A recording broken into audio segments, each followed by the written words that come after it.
Candace is still on this with 227,000 people watching, which leads me to believe that perhaps she's farming it a little bit, okay?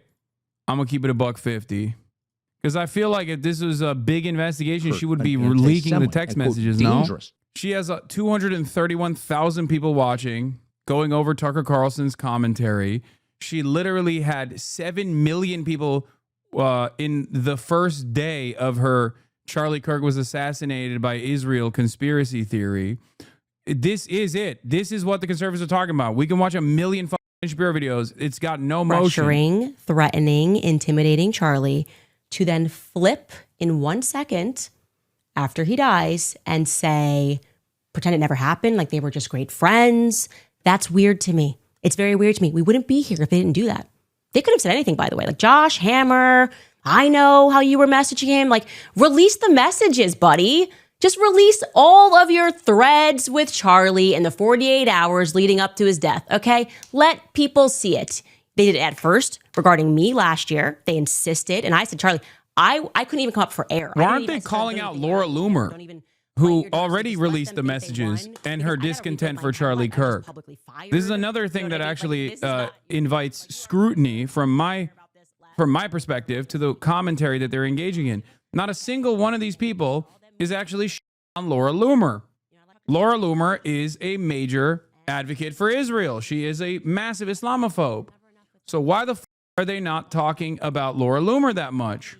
Is it perhaps because she is seen as an insider and has a lot closer of a relationship with Donald Trump than these people do? Is that the reason why they're afraid of touching the Laura Loomer angle here? Then became the fastest people to try to eulogize him and to say, look no further. He effectively died for Bibi Netanyahu. It's wrong, and we have to stand up to that narrative.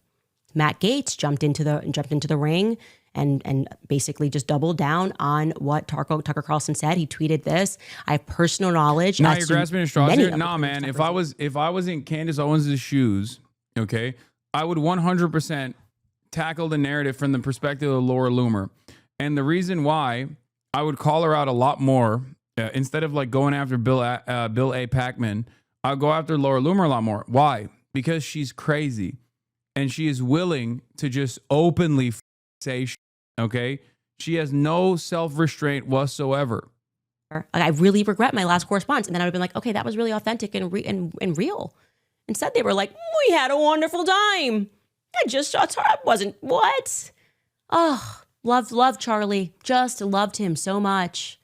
Something is weird about that. Spiritually, it's evil. That's what it is. It's evil. And in case you needed any more, another person to tell you that he was being intimidated and they were bullying him about who he could speak to, here's Megyn Kelly. She joined Tucker Carlson and she says this very quickly. Take a listen. Charlie is not the only one who's been threatened or was threatened to cut ties with you or not platform you. I too have gotten that, especially since you've been more outspoken on Israel. And I couldn't care less the amount of pressure they put on me. Like, what are you talking about?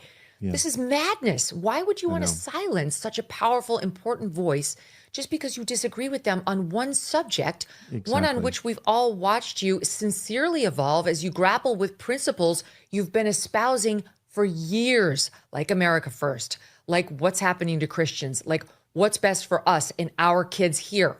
How do I keep them safe? That's my number one priority.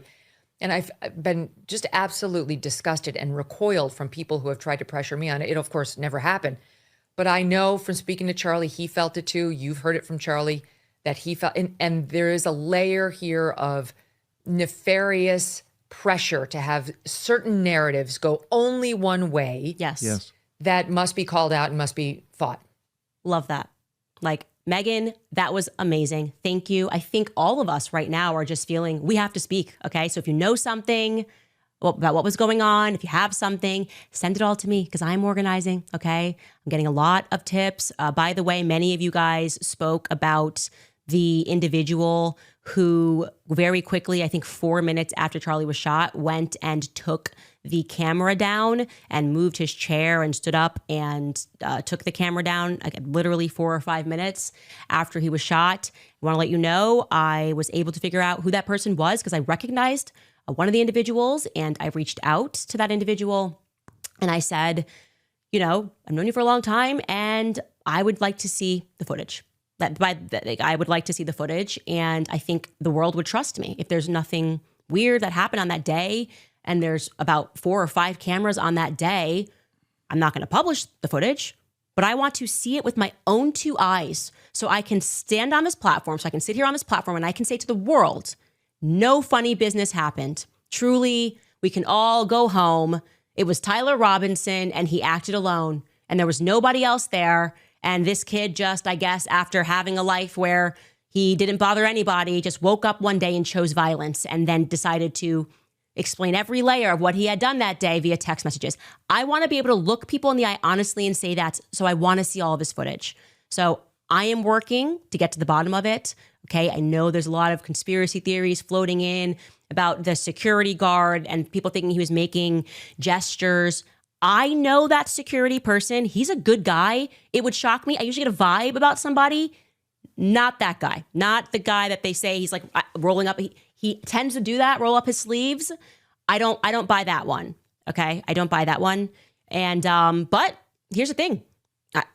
That's my gut. My gut has led me in the right way. And I want you guys to know that once I look at all the footage from every angle, if I'm putting in this formal request and they said they would speak to the lawyers, I think the world will trust me to say there was no funny business and this is exactly what happened. So I've put in that request and I want you guys to know that. And I mean business. I'm getting to the bottom of this. And lastly, I want to say to this like new flex operation mocking pastor, regarding which, by the way, the first time they went after Tucker Carlson and Candace Owens, a source told me, and I would love to get this confirmed, I'm going to find this out, that $150 million A woman's was spent intuition on is that, special. I and it trust came from her. Bibi Netanyahu.